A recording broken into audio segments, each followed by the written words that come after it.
Hello, I'm Rick Bine from the Geography Department at IUPUI. My academic career began in 1974, before I came here. I was teaching initially here at the University of Khartoum here, where the blue and the white Nile come together. I taught there for 3 years, and then I taught 1 year, a little bit different kind of environment up here in North Dakota. And then after that I came to Indianapolis here, just south of Lake Michigan. You can see it there on the map, and north of the Ohio River there. My IUPUI building was named Cavanaugh Hall, and that's spelled with a C, after Robert E. Cavanaugh, who was Dean of Indiana University's Indianapolis programs from 1920s until 1946. The air photo shows Building A. In geography, we work with remote sensing and use air photos a lot. Building A is now called Cavanaugh Hall.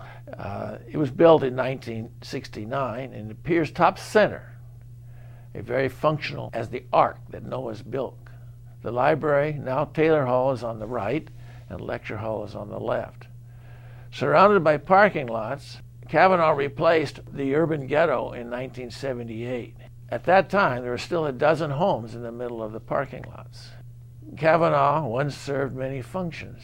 Academically, the home of IUPUI School of Liberal Arts, the Schools of Social Work, the School of Science, Business, and the School of Public and Environmental Affairs.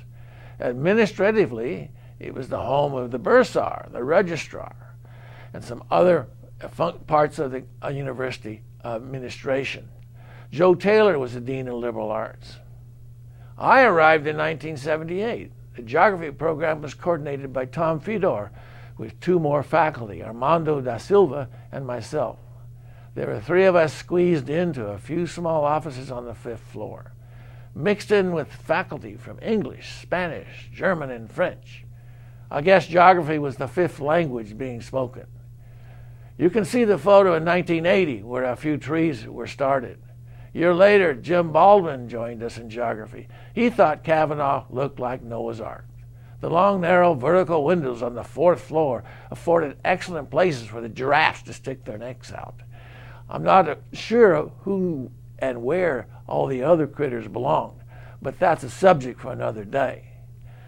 Only the windows on the 2 floors afforded nice views of the city, but the offices were tiny. For those who agreed to move down to the windowless quarters were given slightly larger spaces. Often wondered, though, those offices on the facing downtown were plagued with radiation coming off the various communication transmitters on top of the downtown buildings. I noticed that a very high percentage of these faculty with their windows facing downtown came down with cancer, and within a very short time. Very few of the sick ones are alive today. Fortunately, geography department was moved to a suite on the 2nd floor. Although no windows, it was secure, bricked in, and covered with concrete, free from radiation, but no clue of the weather outside.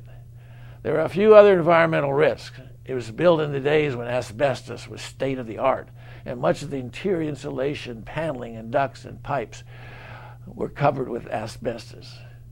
But that now they are carefully covered over with layers of paint, duct tape to contain it.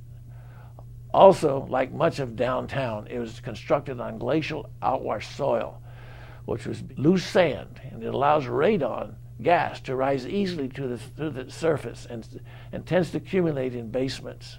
Special vents in Cavanaugh release most of this radioactive gas to the outdoors.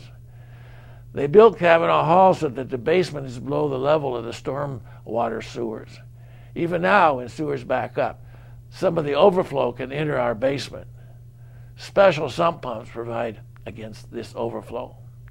Major changes have taken place in the campus over the past 40 years.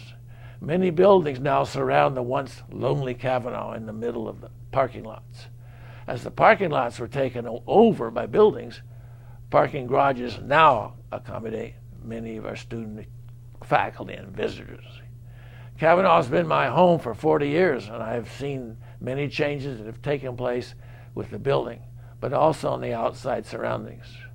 From an urban slum to a sophisticated campus, close to 30,000 students, Noah's Ark was the forerunner of the non-medical campus.